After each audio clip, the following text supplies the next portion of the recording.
ഒരു soul missing feel ചെയ്ത്. അതിന് ഒരു റീസൺ ഉണ്ട്. കാന്താര എന്ന് പറയുന്ന ആദ്യത്തെ മൂവി നമ്മളിൽ ഉണ്ടാക്കിയ ഒരു ഇമ്പാക്റ്റ് ഉണ്ട്.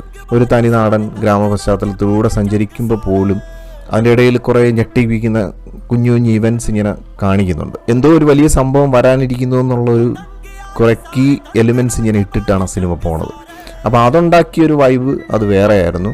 എന്നാൽ ഈ സിനിമയിൽ അതിനകത്ത് ചുരുളഴിയാതെ കിടന്ന കുറേ കാര്യങ്ങൾക്ക് ചുരുളഴിച്ച് ആ ഒരു പഴയ ചരിത്രം കാണിച്ചു തരാം. അപ്പോൾ അതുകൊണ്ട് തന്നെ ആദ്യത്തെ സിനിമയിൽ വന്നിരിക്കുന്ന കുറേ ഇമോഷൻസും ഒരു സോൾ എന്ന് പറയുന്ന സാധനം ഇതിനകത്ത് വരേണ്ട കാര്യമില്ല. കാരണം ഇത് പ്യൂർലി ആ ചരിത്രത്തിലേക്ക് അങ്ങ് ഡയറക്റ്റ് കൊണ്ടുപോയാണ്. അതായത് അതിൻ്റെ ഒരു സ്റ്റോറി ബിൽഡപ്പ് ആയിരുന്നാലും അതിൻ്റെ ഓരോരോ ലേയേഴ്സ് ആയിരുന്നാലും അങ്ങനെ നിറച്ചെടുത്തിരിക്കുകയാണ്. അപ്പോൾ അതുകൊണ്ട് തന്നെ ഇപ്പോഴും ഓർത്തെടുക്കാൻ പറ്റുന്നില്ല പല സന്ദർഭങ്ങളും. ഫസ്റ്റ് കാന്താരയായിട്ട് കമ്പയർ ചെയ്ത് പറയല്ല, പക്ഷേങ്കിലും ആ ഒരു സാധനം അവിടെയാണ് ഞാൻ ഈ പറഞ്ഞ ആ ഒരു സോൾ. അതെനിക്ക് തോന്നുന്നു ആ സിനിമ ഡിമാൻഡ് ചെയ്ത കുറേ സംഭവങ്ങൾ അതിനകത്തുണ്ടായിരുന്നു. ഈ സിനിമ ഡിമാൻഡ് ചെയ്യുന്ന സാധനങ്ങൾ ഇതിനകത്തും ഉണ്ട്.